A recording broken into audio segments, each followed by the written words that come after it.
Hey, Redeeming Life Church, can you believe this snow? It's only Monday and I have shoveled my driveway 6 or 7 times. Unbelievable. But what a great opportunity, what a blessing that you have from God to be able to go over to your neighbors, if you've got the back and the legs for it, and just shovel their driveway and bless them and love them as Jesus called us to do. He called us to love our neighbors as ourselves. And so snow and big trees and tree branches coming down gives us an opportunity to serve. I want to encourage you, if you have the opportunity, to go ahead and jump in to do that. And if you need some help, holler at some of the other guys and let's see if we can maybe be a blessing to our community. We want to be a church for this city, especially in times like this.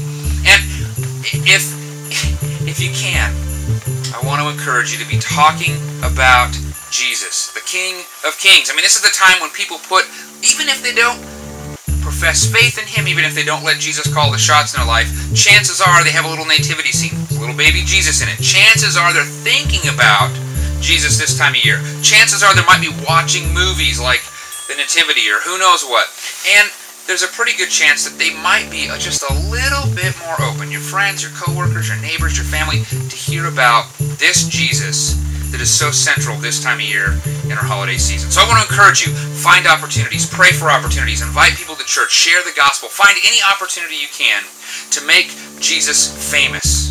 It's not always just about the trees and the gifts and all that. Jesus has to be central, as we heard from Pastor Brett last Sunday. And when he was looking at the Magi, they were looking for the King of the Jews. So this Sunday, we are going to be looking at not just this little baby in the manger, but the King of Kings and the Lord of Lords, as it says in the book of Revelation. So I hope you'll join me. I hope you'll invite family, friends, who knows, to come. This is the Sunday before Christmas. It's a great opportunity. Also, I just want to let you know of a couple things that are going on. I want to ask you to be praying.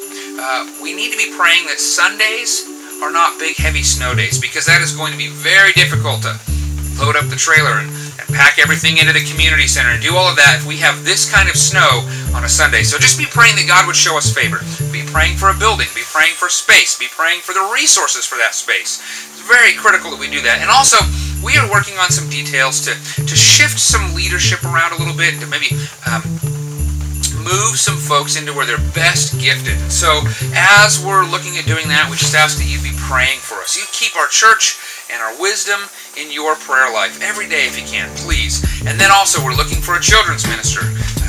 We might need to break into 2 rooms. We might need to literally have 2 rooms of kids going, possibly 4 adults serving in that capacity, because we have a church where half of our congregation is under the age of 18. So it's important that we're discipling up this next generation. We don't want to neglect them, and by no means do we want something like babysitting to be happening. We want to be teaching kids to love Jesus just as much as we are teaching adults to do so. So please keep these things in your prayers, and I'll see you on Sunday.